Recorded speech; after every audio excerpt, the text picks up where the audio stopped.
we're live. Okay, good afternoon. Welcome to our meditation Q&A.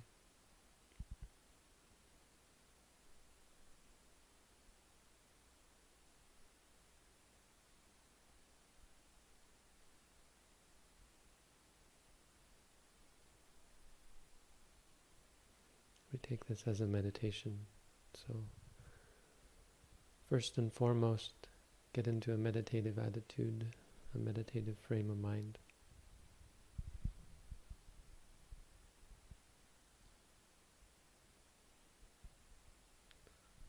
Close your eyes. Open your mind. Bring the mind to the present experience, the physical, the mental, the four satipatthana, the body, kaya, vedana, feelings, citta, the mind, dhamma, the dhammas, the hindrances, the senses, and so on. And you can focus on the stomach rising, falling. Focus on the body sitting. You can focus on the sound of my voice and say hearing, hearing.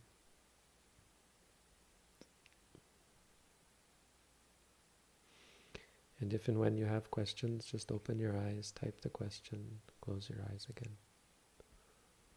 You don't have to watch the screen. There's no activity there. Bring the activity inward. Make this about you, about your reality, your experience.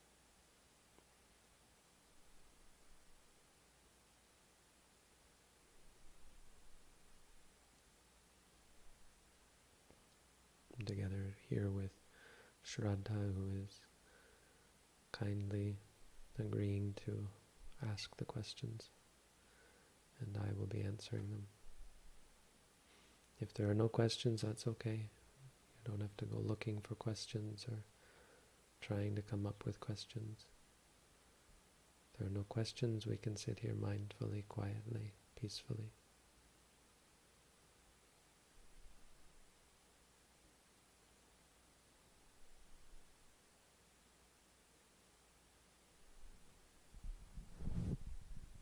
Bhante, we have some questions. Bhante, do you teach standing meditation? In what cases is it recommended? If walking gets overwhelming, you can stop doing walking and do standing. If sitting gets overwhelming, sitting, if you're tired, if you're drowsy, get up and do standing or walking. But standing in many cases can be a fruitful meditation. You can do it as though it were the sitting meditation, just saying rising, falling, standing, touching, that sort of thing.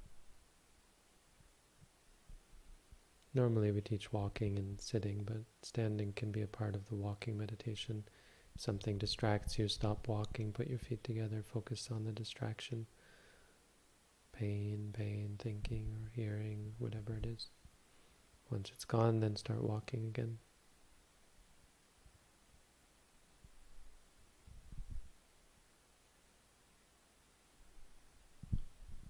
Thinking arises, then worry, then tension in the body, all within a second. How to note this? According to Mahasi, if phenomena arises too quickly, you can be aware of them without noting. I don't know, that's quite what he said. Try and note which is clearest. Whichever one is clearest, pick that as your object. The point is that you don't have to note everything. You can be aware of many different things and not have to note them all. Just pick something to note that's clearest and note that.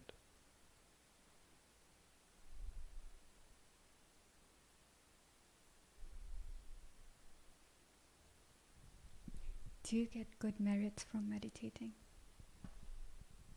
You get goodness from meditating. Merit probably as well. It's just, I prefer the goodness as a translation for punya. Merit is an old school translation from like 120 years ago.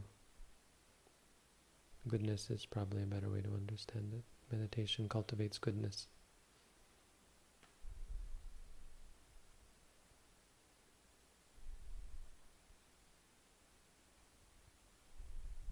Some of these are not exactly about meditation, but can karma affect a rebirth? Yes.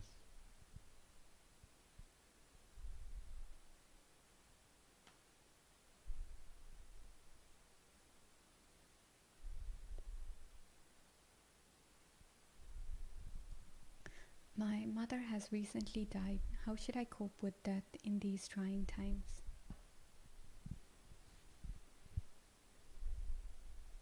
So number one is to not think that you have to be one way or another. There's nothing right about feeling sad or crying, that you have to feel sad or you have to cry.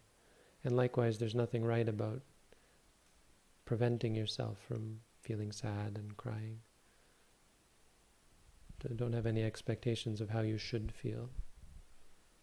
Just try and focus on how you do feel, without any judgment or encouragement. Right? If you feel like you're not sad enough, don't think like that. If you think you're too sad and you have to just get on with it and be a better Buddhist or so on, don't think like that. I mean, note those thoughts and feelings, but more importantly, note the thoughts and feelings that come naturally. Just try and see them clearly. Second, take it as an opportunity to remind yourself that this is the nature of reality. We all die. It's a part of life. It's going to come to you as well. It's a good opportunity to remind yourself of where you stand and your future. And number three, try and do things to remember the person by. Do things on their behalf, cultivating good deeds, practice meditation, send the fruit of your practice, may it be for their benefit as well, and so on. Often Buddhists will do good deeds on behalf of deceased relatives. Meditation's a good example. Practice meditation and dedicate it to them, out of gratitude and appreciation for them.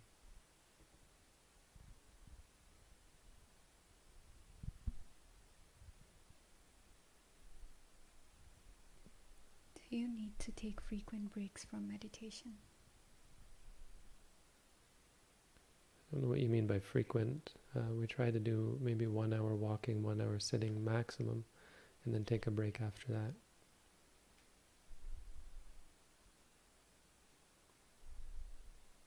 Or do you mean like days when you don't meditate or something? You should try and meditate every day.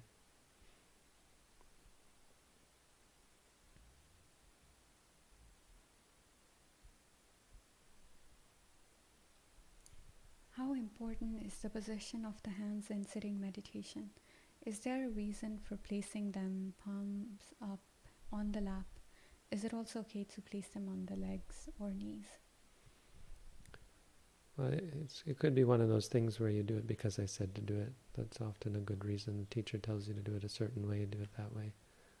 Don't just try and find your own way to sit or so on. Just because it's good for the ego to do something you don't want to do something other people tell you to do, that sort of thing.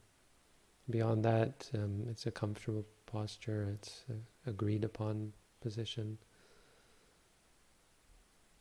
If there's not some pressing reason why you have to, and that would be for physical reasons, physical limitations or so on, you have to sit some different way, try and sit as explained by the teacher. In this case, we tell you to put one hand on top of the other, palms up on the lap. There's no special reason for it, but doing it that way is good. It's a very simple posture. It's a calming sort of posture. But most importantly, it's the way we told you to do it. So, I mean, the point is people will find not only the ego aspect, but also they're trying to find an easier way.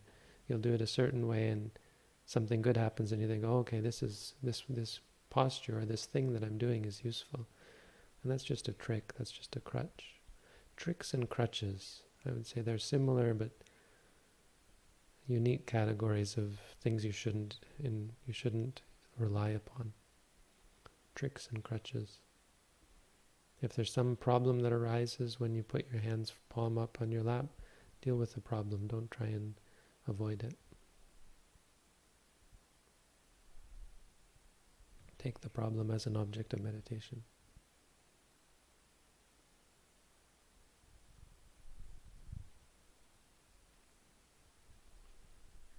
Why meditation on concepts such as corpse contemplation or 32 parts of the body are included in the Satipatthana Sutta?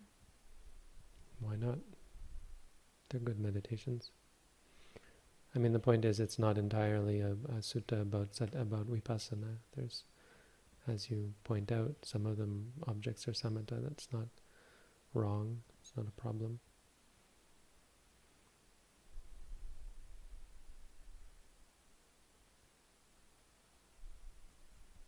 I have lack of desire, where I no longer desire to move, speak, work, or basic essentials of life. Is this a good thing? It's not really a good or bad thing. I mean, it's a thing, so you should note it. If the feeling of dispassion or so on comes up, it's probably impermanent. It will probably change over time. If you've really freed yourself from all desire, that's great. Probably nothing. That means there's nothing left for you to do. But if it changes, if it comes back, just be able to note when it changes.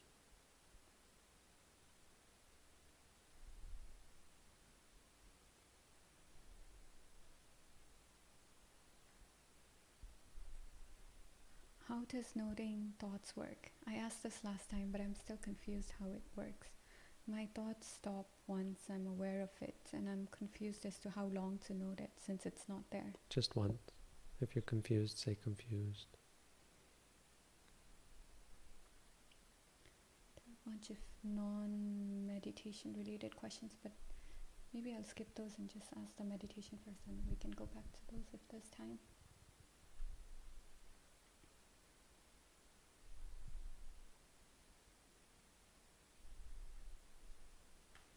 Good thinking.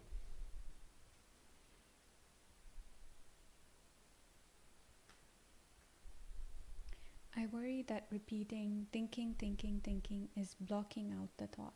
Can you explain the difference between a mantra as blocking out a thought and being with it? We're not trying to do either. I mean, thoughts arise and cease. So by the time you're in a position to note them, the thought that you're going to remind yourself about is already gone. You're just reminding yourself that it's only a thought. That thought that just passed was only a thought. Don't react to it.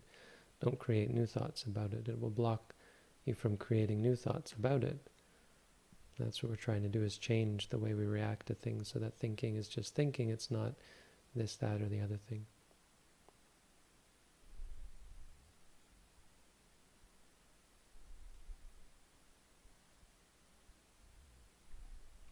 In the beginning, it seems like a thought is a long process, like a noodle or something. Thoughts are discrete moments.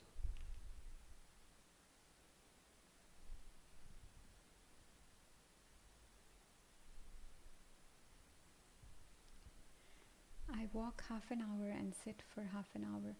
Aren't longer sits required to gain sufficient concentration to gain insight? No. No, you need moments of concentration, because objects in vipassana are momentary. They arise and cease.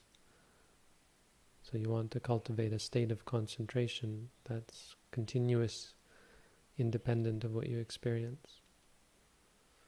When you walk, you're developing moments of concentration. When you sit, you continue that development. The point is that why would you need to sit for longer when you can continue it after you've stopped sitting? When you're doing the walking, and then you're doing the sitting, and then you leave behind the sitting, you can continue to be mindful during your daily life, for example.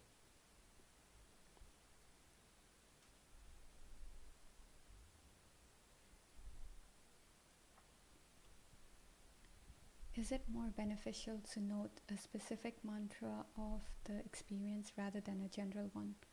For example, imagining versus thinking, or adjusting hands versus moving. Hands isn't a very useful one, but thinking and imagining and so on, you don't have to be too particular. There's no great benefit that comes from it. It should be something that's a clear expression of what the experience is. Sometimes imagining, planning, remembering, sometimes those are more clear. Adjusting hands is not really what you're experiencing. Lifting, moving is maybe sometimes too general. Lifting, placing, pushing, pulling.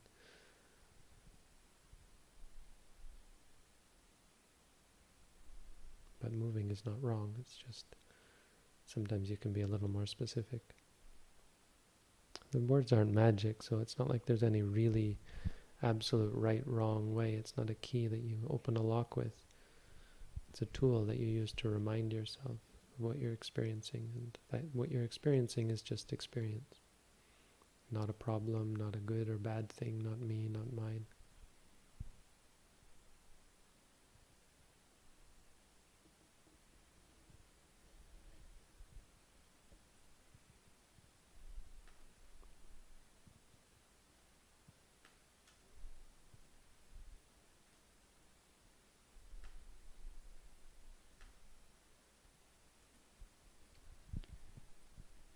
Increased awareness has resulted as I started to note liking and disliking more often. There's a lot of subtle disliking. I note disliking if there are small deviances from expectation as I observe walking or the abdomen or thoughts, emotions, seeing, etc. But the liking is almost imperceptible. Am I overdoing it? No, I don't really get it. But if there is the liking and disliking, even if it's almost imperceptible, you should note it anyway. I'm not sure what you mean by overdoing it. Do you have a problem? Is there something wrong? You should probably have some guidance from a teacher. Try and schedule a course. If you're interested, you could do our at-home course if you haven't done it yet. Then we could talk about your practice.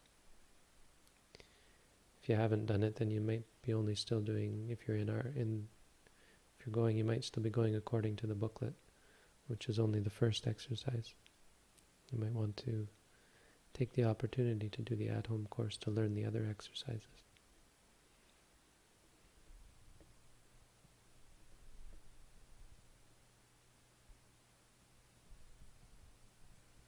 I've started noting a rather disconnected connection being the norm in my interaction with people around me. This has made people feel that I'm insincere in my expressions of compassion. Advice.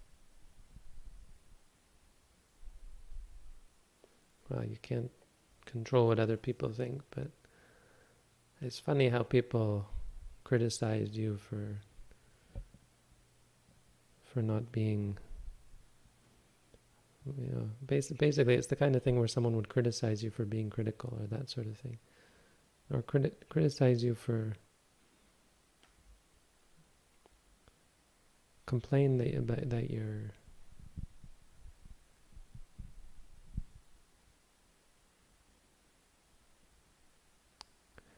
like people.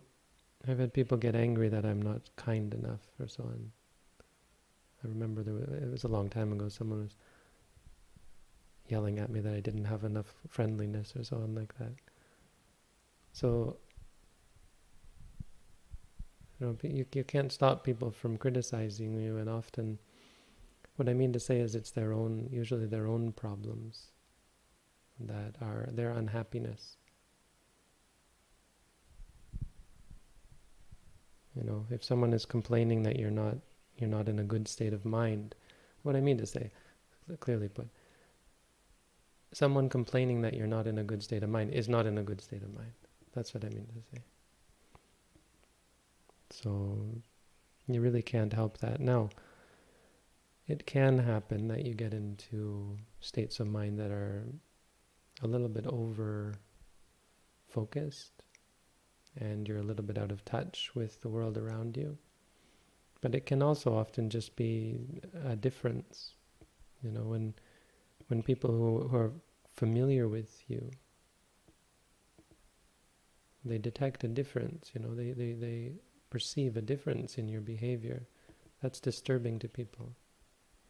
You used to be exciting and funny and friendly and jovial and so on, gregarious, and now you're not. So you kind of have to, I think, ask yourself whether your behavior is unfriendly, from an objective perspective, and then you have to adjust. Sometimes you have to realize that as meditators we have to carry out a role. It's not quite put on an act, but you have to carry out the role of being friendly. And it may not be immediately, it's not going to come from your practice. Mindfulness as a practice won't tell you, okay, this is how you've got to act. Mindfulness will help you to see when you're creating disharmony by perhaps not responding to people when they talk to you.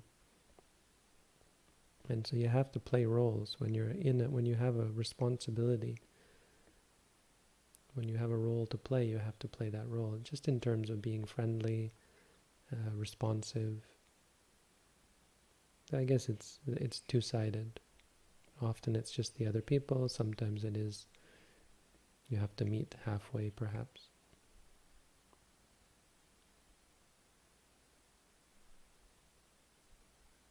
Try not to think that meditators have to act a certain way, or that the meditation will tell you how to behave towards other people. It generally won't. I mean, if you take the meditation, you'll just ignore everyone.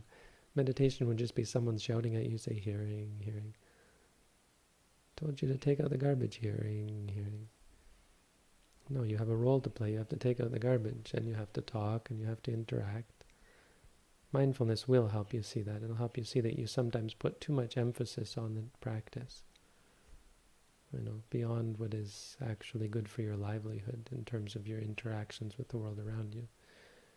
Eventually you start to move away from other people and move away from society, and you might go off and live in the forest or at a meditation center, but in the meantime you have roles and obligations.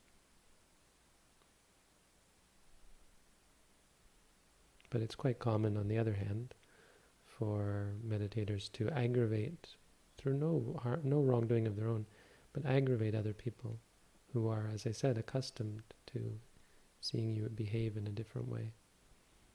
Why is this person not behaving the way I want them to? And that's their problem, unfortunately. They have problems as well.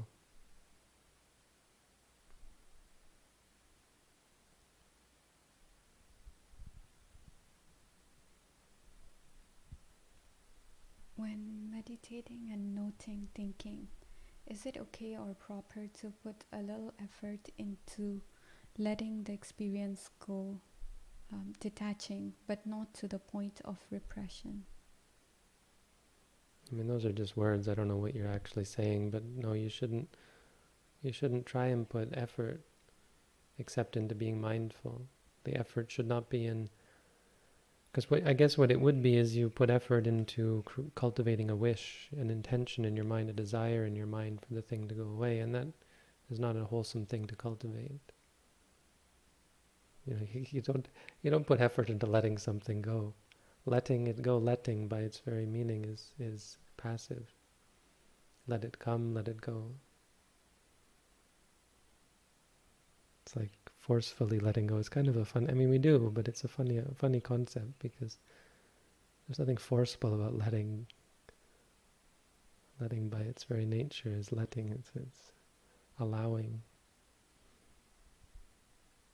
So if you want something to go, then you're clinging to it, and that's not letting go.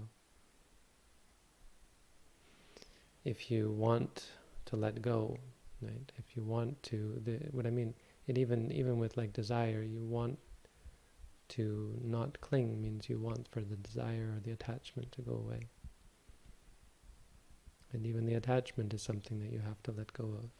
You have to let go, let come, let go. So the effort should be in being mindful and noting when it's there, even the desire or the aversion or so on.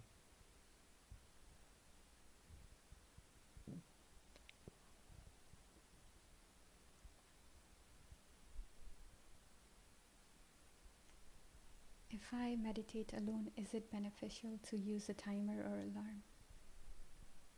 Yeah, one good thing about using a timer or an alarm is you're forcing yourself to practice irrespective of how much you want to practice, right? If you don't set an alarm, you're just going to walk until you want to sit until you want to stop. It's very easy to cultivate partialities and attachments and habits of bias where something comes up and instead of dealing with it, you hit the road, you run. Doing it for a set period of time where you're not in control of when you're going to stop, it's very useful for helping you to deal with things that you don't want to deal with. So it can be really good to set a timer. If you don't want to set a timer, well, indoors it's probably not that great, but outdoors they would put a piece of incense, and when the incense burned down, they'd switch, or half a piece or whatever. I think indoors the incense isn't a great idea. You don't want the smell really, but there could be a candle or something like that, short candle. Because, it's less disturbing. There's other ways. There are bell timers and vibration timers, that sort of thing.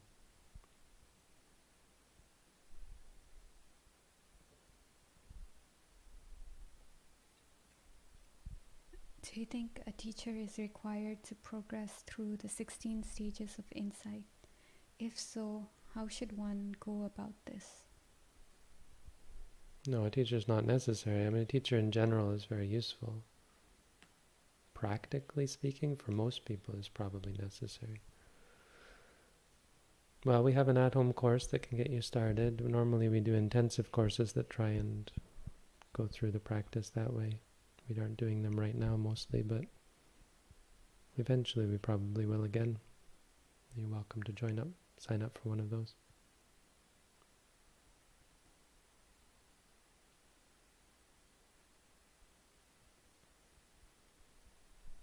Eyes all the way closed or 3/4 closed? We practice with the eyes closed sitting. When walking, we have the eyes open.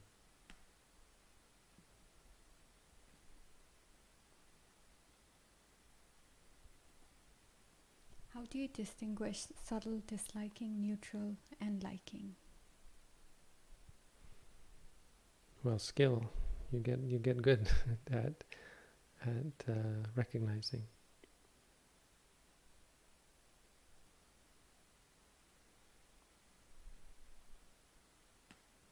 You become more familiar with the states.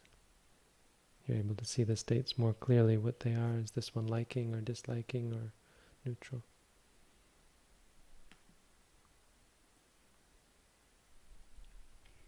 What if you find yourself meditating for 9 hours non-stop? Is that too much? Time just disappears. There's nothing wrong with it. I recommend taking breaks. But if time just disappears, well, you might want to practice in such a way that the time is there and you're able to be mindful, but it's not a problem. You might want to break it up, walking 1 hour, sitting 1 hour, that sort of thing.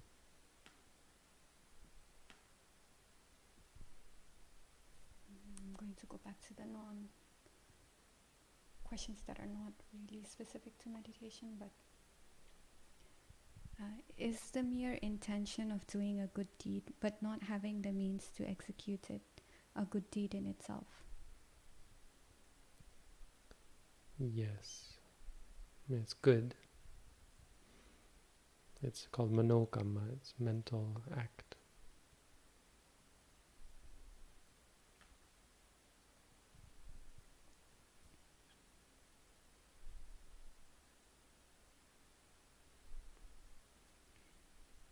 Is it normal to almost compose music that you've never heard before while meditating? Is that a result or just the experience itself? We're not in the business of saying what is normal or not. I don't know what the second part is asking.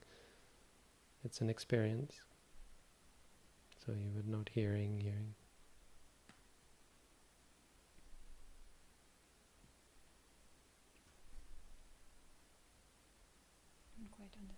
these questions, but just had my existence downplayed, and now I'm here to find inner peace. My question is this: what is true strength?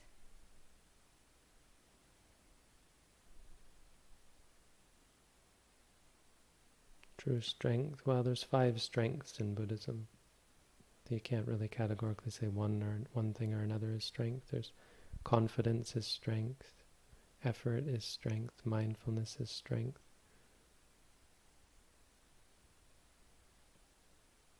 Concentration or focus is strength, and wisdom is strength. I would say the strongest thing is wisdom because it's unbreakable. If you have true wisdom, it's unassailable, it's unshakable. That just means seeing things clearly as they are.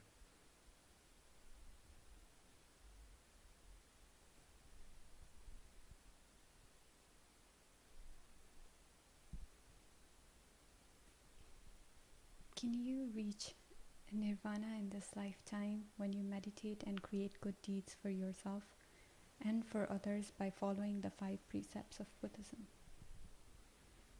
No, you have to do more than do good deeds and keep precepts. You'd have to practice to see clearly.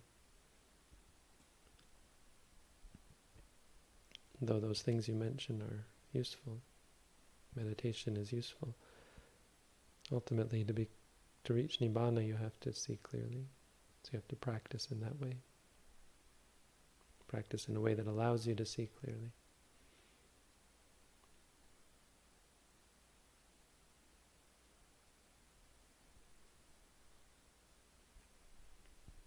Is there a moment in practice too early to start reading and gaining a more intellectual understanding of Buddhism? Could it interfere with a beginner's process? Yes, absolutely. You should read as little as possible in the beginning, as little as necessary. Once you've read what's necessary, then you should practice. And as you practice, you can start to read more.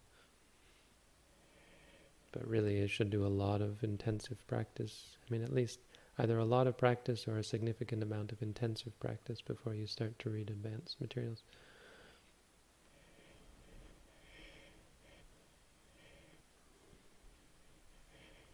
That's the best way.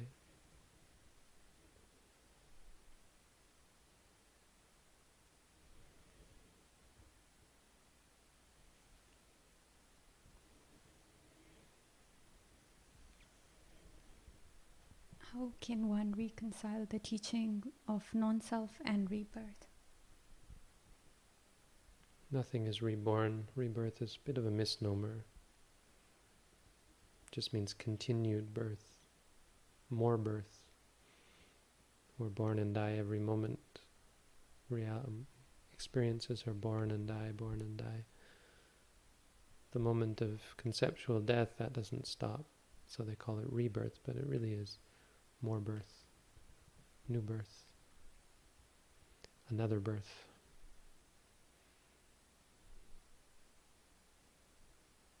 Do you want to answer questions on news or what's happening in the world? You decide. You tell me which questions I'm going to answer, and I'll say yes or no. I don't even know if you know this. If I don't know it, I'll just say I don't know it. It's okay. If you weren't here, I'd be commenting on them anyway. So, what's your take on murder of George Floyd? It's impacting my thoughts at night. George Floyd was a black person who was killed recently in the U.S.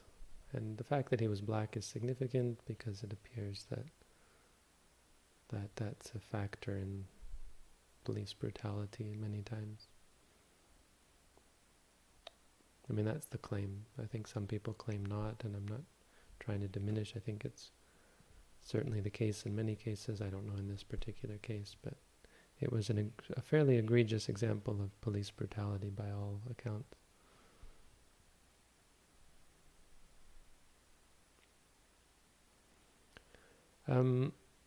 It's not a relatively egregious act in the scheme of things. And what I mean by that is there are some pretty crazy things that have happened, are happening, and will happen all the time.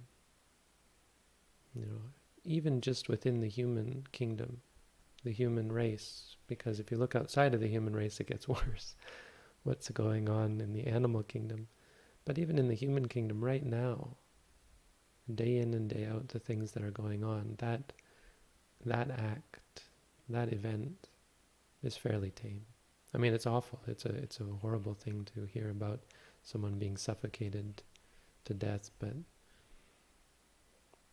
all I mean by that is it's just par for the course. And how should we relate to these things beyond social interactions, like any social justice or that sort of thing? As Buddhists, we should use it to help remind us of this fact, that this is par for the course. This is what goes on. This could happen to us, any of us. If you want to put yourself in his position, how would you react? Because he was panicking, I think, and died probably in a very unpleasant, unpeaceful state. If it happened to you, how would you die? Because it happens. This is reality.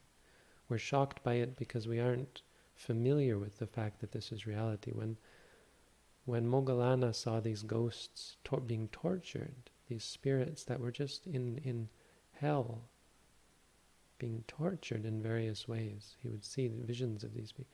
He just smiled, It seems so awful to think that Moggallana was smiling at this. But what would you expect from him? What was he supposed to do? Cry? Get upset? Feel bad for them? What would that solve? What problem would it solve to feel bad, You aren't human unless you feel bad. Well, if that's the case, then being human is maybe overrated. Being at peace is the most... If you can't be happy, if you're unhappy, that's where the problem lies.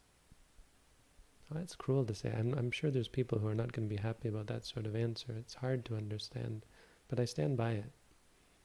I stand by it as just being hard to understand and not being wrong. Peace is the most important.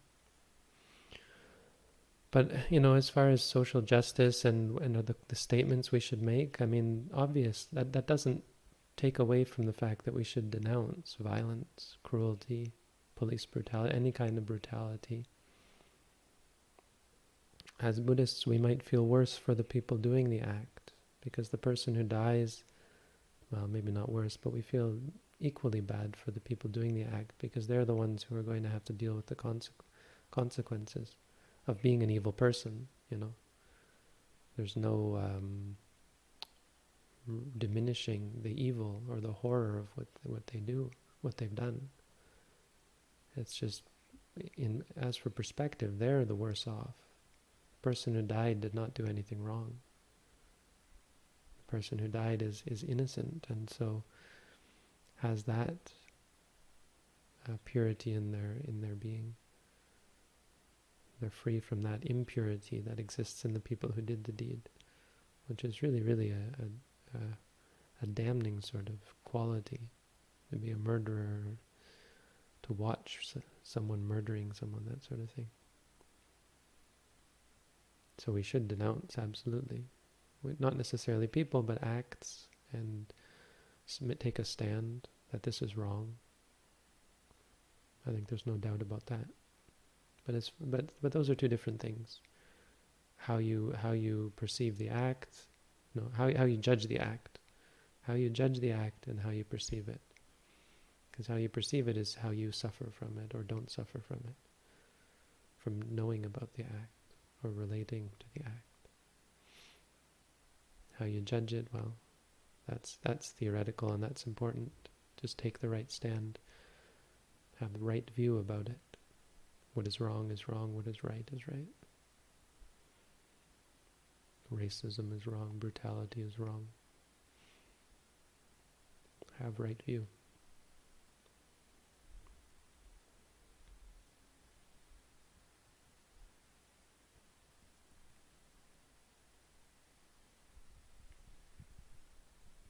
As a committed layman, studying, reflecting, and meditating through knowledge gained from application of the commentary, Without an, authorized teacher for guidance, is it possible to achieve stream entry or arahantship?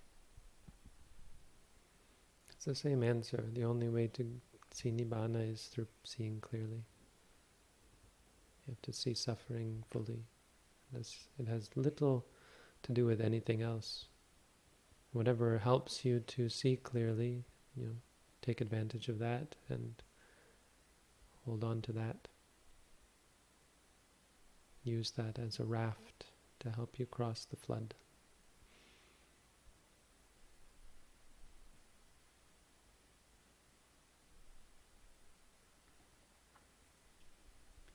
If everything is uncontrollable and non-self, how does any change in the mind occur? Personally, I've noticed big shifts in the way my mind works, even though I never force. How does this work? Through seeing. Seeing allows for becoming free.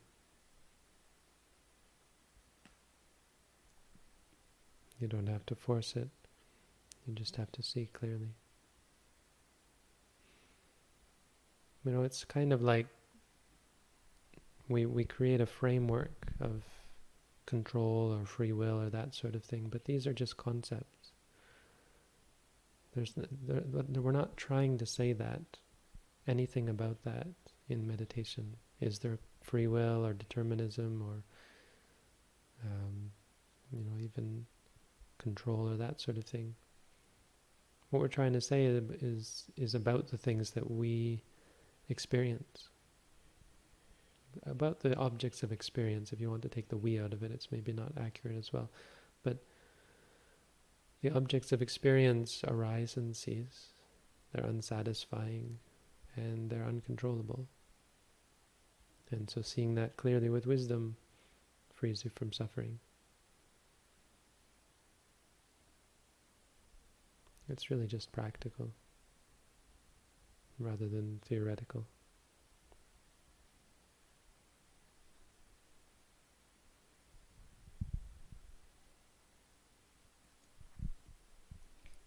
Instead of labeling or noting, can I just observe my sensations and note pleasant or unpleasant sensations? You can do what you like. If you want to follow our tradition, you can read our booklet. It will explain to you how to practice. I don't have options, so you either do it that way or you don't do it our way. If you want to do it our way, do it that way.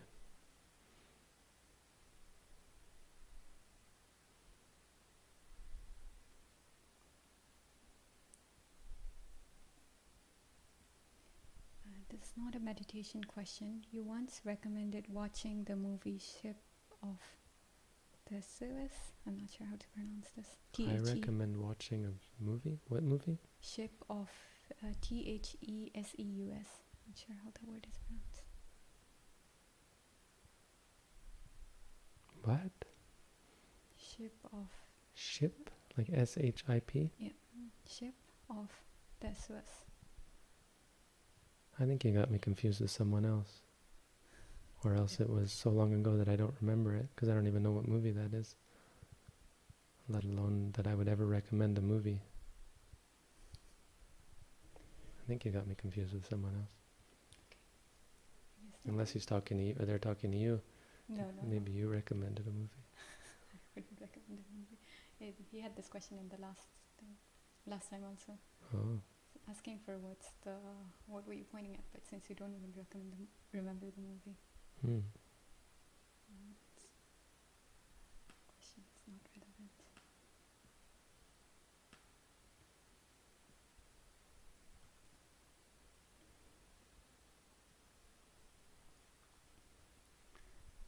As we're born, are we born in a high state of jhana, as we don't have names or know anything about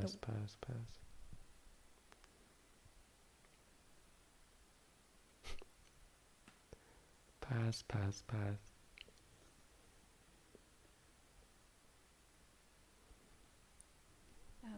There are so many different meditation techniques.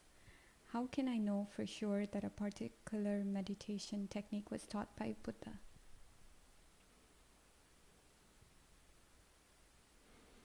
Well, it may not have been. The Buddha didn't teach all the meditation techniques that his students taught.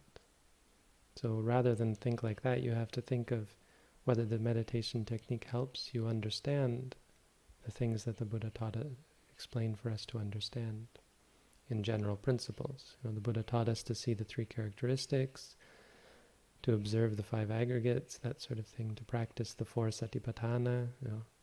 Whatever practice allows you to do all that, see clearly and become free from suffering. That's what you should practice. That you can know is in line with the Buddha's teachings. Not necessarily did he teach that technique, because it seems like his students taught many different techniques that he didn't himself teach.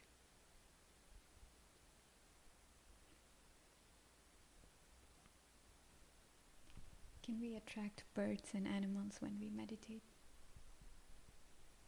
To pass, is this question necessary for the person to become enlightened? That's what you should be thinking.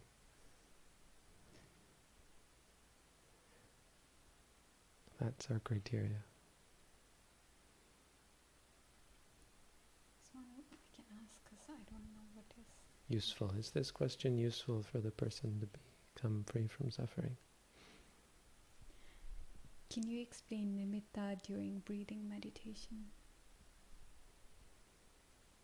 Well, nimitta means a sign or some kind of idea, some kind of thing. So when you see, there'll be what we call nimitta, which it's adapted from the idea that you'll see something when you meditate. But really, if you see anything, it's come in Thailand, they call them all nimitta, which just means something that you see. If you see something, you just say to yourself, seeing, seeing. I can't comment on breath meditation in general, but in our tradition, when you see something, you just say, seeing, seeing, until it goes away.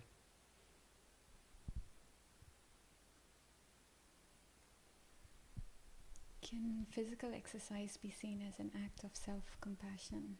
Exercising daily can prevent future complications if done correctly. It could, it may not. I'm not so convinced that it does. I think if you eat a lot, then you have to exercise a lot. But if you don't eat a lot, I don't really see the need for it. People need it because of their lifestyles. They eat a lot, they have a lot of stress, that sort of thing. If you do away with a lot of that, you don't really need to exercise. I don't think there's anything wrong with exercise, and for many people it's necessary and so on. I made a video on this and it was very poorly received because I just basically, I think, just said, no, it's not necessary, it's not a part of the path. But that's just from a practical practice perspective. In terms of the Eightfold Noble Path, no, it's not necessary to practice spirituality and become enlightened. It's not to say it's evil or wrong or you should never engage in it or so on. I think monks should not. I think meditators should be highly suspect of it. Intensive meditators. And I think if you live your lifestyle right, you should never really need to.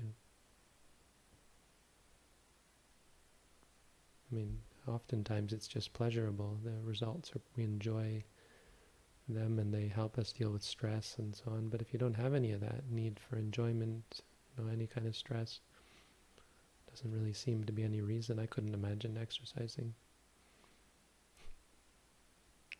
Just imagine running or jogging or doing push-ups or something.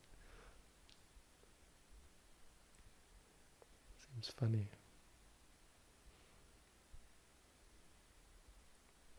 I used to do push-ups. When I was in karate, we did knuckle push-ups and fingertip push-ups and stretches, and it all seems so futile looking back.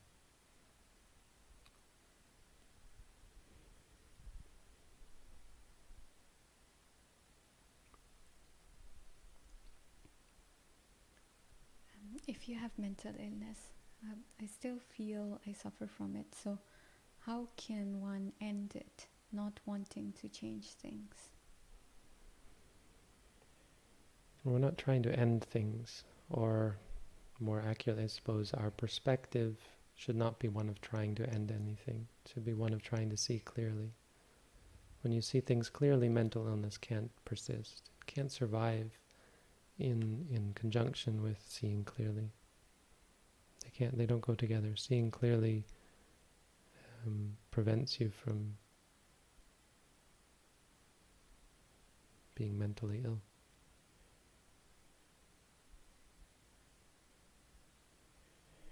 Which really just means engaging in unwholesome habits of mind.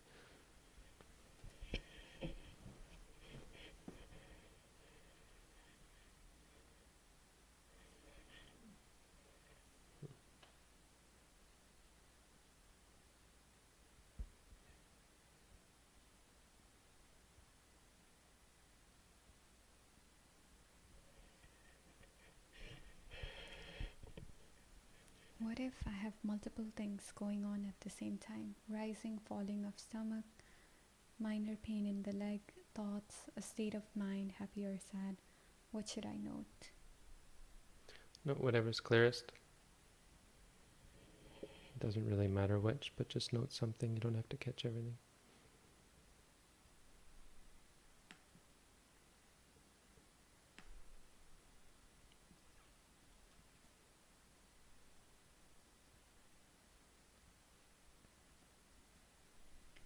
Isn't suffering inherent in physical pain? I try to observe the sensation of physical pain as it appears without adding anything onto it, but yet there is still suffering.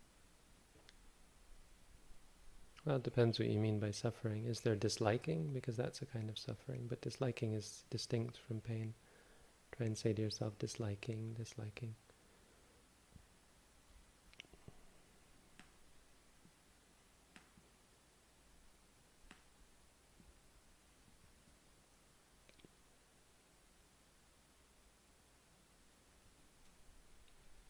How important is journaling with meditation?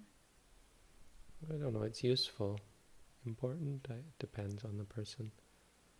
It can be useful, especially in the beginning, to kind of detail, first of all, what you're experiencing during the practice, and second of all, any questions you might have to bring to your teacher. I guess in some sense it could be useful for helping you look back and figure out any trends in meditation or anything you're stuck on or so on. Noticing trends and changes.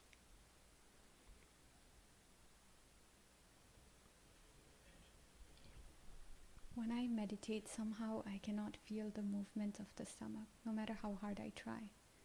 How can I circumvent this problem? Once you get more relaxed, it usually becomes more clear. So you can note tension in the body sometimes. If you're not sure about that, try lying on your back and doing rising, falling, and you'll find that suddenly, probably you'll find that, most likely you'll find that it's very, very easy when you're lying on your back. And that shows you that to some extent it's just tension in the body when you're sitting. And it's just habits. So that starts to change over time. You'll find eventually you get to the point where there's a change that overcomes the body, where your breath drops to the stomach and it really does rise and fall naturally. But if it's you can put your hand on your stomach, sometimes that helps. You can also sometimes just note sitting. The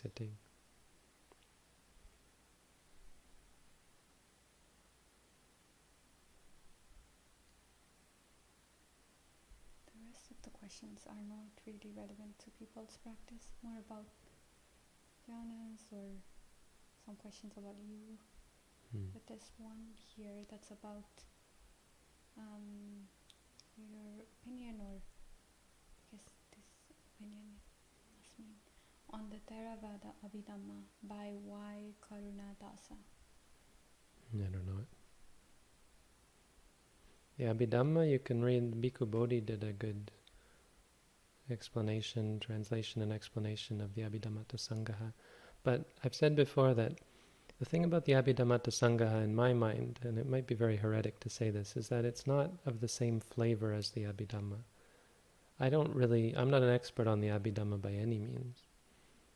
to know that it is or isn't an accurate representation. I assume it must be a very accurate and skillful representation of the Abhidhamma as a whole, but the flavor is very different. So my recommendation is, rather than studying the Abhidhamma Sangaha, which would give you a good education on Abhidhamma principles, just start reading the Abhidhamma. Don't read what anyone's written about it, just start reading it. And you probably won't understand everything or really know what's being said, but you'll really get a feel for the flavor of it, which is very powerful. Just start reading passages of it. There's some English translations. Maybe you have to pay for them. I'm not sure if there are any on the web, actually. Yeah, let's see if we have some.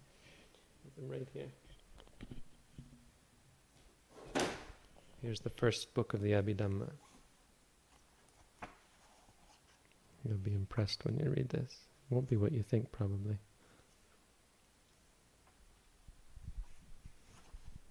Oh, I should do it in Pali. I'm thinking wrong. I was thinking of reading it in Pali. In English, it's not going to be quite the same. I think it'll be okay, though. Okay. This is an old translation. Keep in mind, it's like over 100 years old.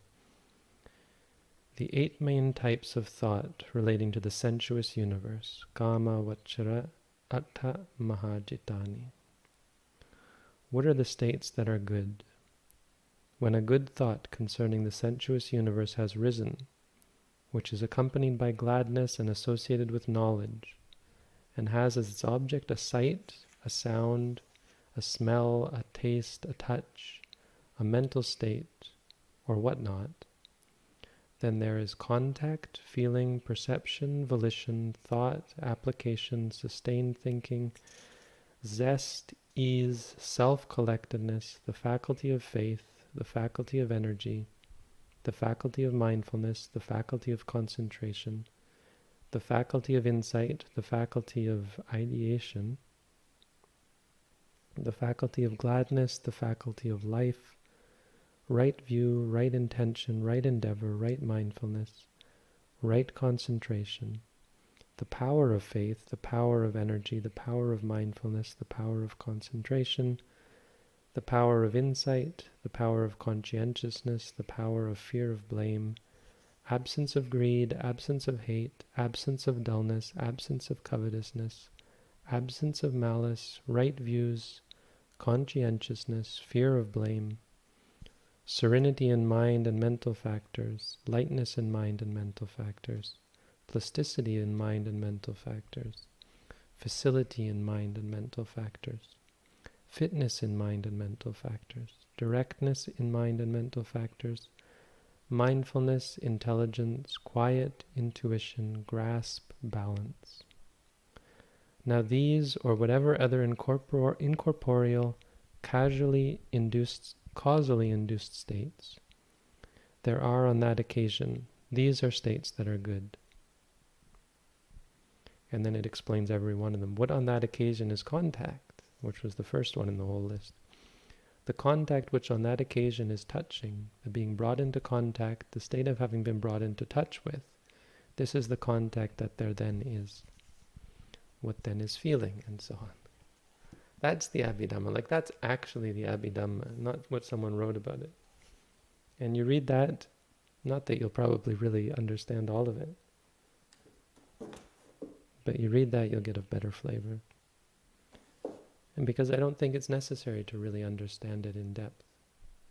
I think it's much more useful to have a sense of reality and a sense of the Dhamma. You don't have to understand the details.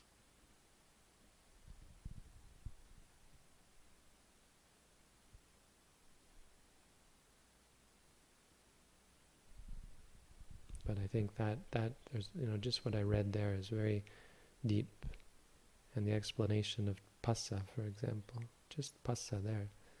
There's a great Dhamma in there that you can learn.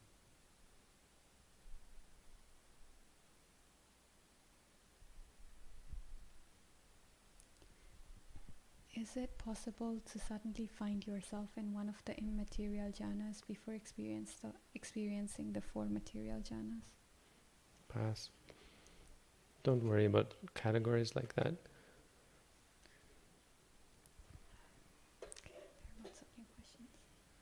Okay, well, it's 4 o'clock, so thank you all. Another good session. Appreciate again that you all come out. Thank you, Shraddha, for helping. Wish you all peace, happiness, and freedom from suffering. Have a good day.